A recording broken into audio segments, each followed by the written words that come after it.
Madame la présidente, monsieur le ministre, monsieur le rapporteur. La laïcité s'est imposée avec la loi de 1905 à la suite d'un long processus qui plonge ses racines dans les valeurs issues de la Révolution française, l'affirmation des libertés de conscience et d'expression. Jean Jaurès prononçait ces mots. La démocratie n'est autre que l'égalité des droits. Or, il n'y a pas d'égalité des droits si l'attachement de tel ou tel citoyen à telle ou telle croyance, à telle ou telle religion, est pour lui une cause de privilège ou une cause de disgrâce. Aujourd'hui, la laïcité est souvent mal comprise, mal définie ou instrumentalisée, notamment par une partie de la classe politique. Elle est surtout le terrain d'un confusionnisme ambiant et permanent. Le sénateur Savin nous en a donné un bon exemple tout à l'heure en nous parlant de la neutralité du sport prévue par la loi.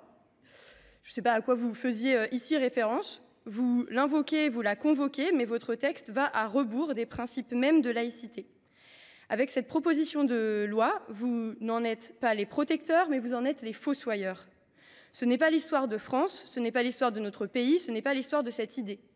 La laïcité est une boussole, un pilier de notre République qui permet à chaque religion d'être vécue dans sa conscience et d'être pratiquée en toute liberté. Aujourd'hui, personne n'est dupe. Votre message, votre exposé des motifs est bien clair. Vous visez directement, frontalement, lâchement, des femmes de confession musulmane de notre pays. Elle est là la réalité. Nous examinons un texte cherchant à exclure les musulmans.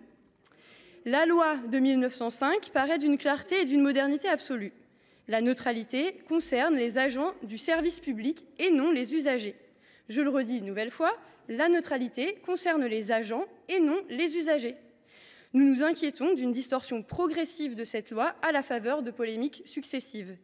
Les exceptions législatives ne doivent pas légitimer des atteintes toujours plus importantes aux libertés individuelles et à la liberté de conscience. Ces femmes que vous visez n'exercent pas une activité de service public. Elles demandent simplement à pouvoir pratiquer un sport. Mais vous les excluez, les stigmatisez, les méprisez. D'ailleurs, à aucun moment, vous ne les avez écoutées ou entendues dans le cadre de vos auditions. Vous n'avez même pas eu la décence de laisser la parole aux premières concernées. Vous décidez de les invisibiliser ici dans le sport. Et demain, à l'université, dans les sorties scolaires, au travail, jusqu'où irez-vous? Alors, je vais profiter de ces quelques minutes pour vous parler d'elles et vous apporter des témoignages. J'étais prise au piège entre ma passion pour le football et quelque chose qui constitue une très grande partie de mon identité. C'est comme si on avait essayé de me demander de choisir entre les deux. Hélène.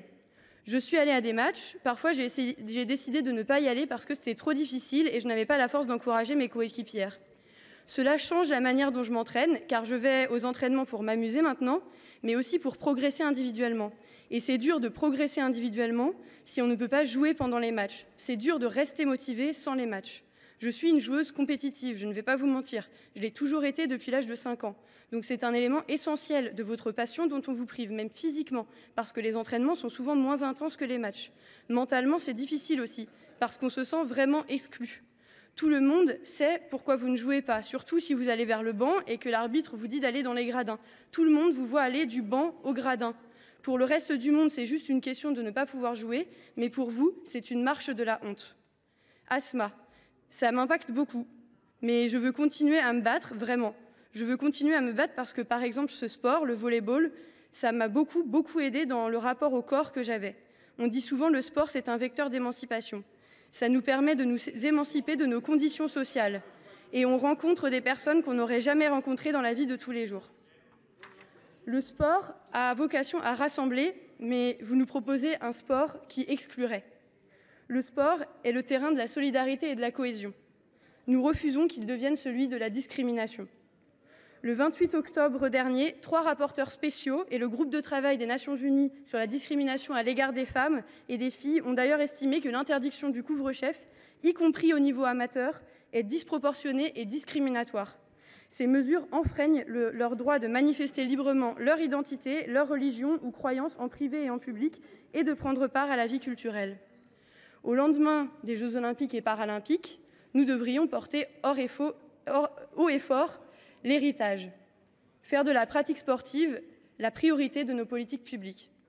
Mais au lieu de ça, l'héritage du gouvernement, c'est une baisse exponentielle des crédits budgétaires Et l'héritage de la droite sénatoriale, c'est de restreindre la pratique du sport en excluant les femmes de confession musulmane. Alors non, nous ne voterons pas cette proposition de loi. Merci, chers collègues.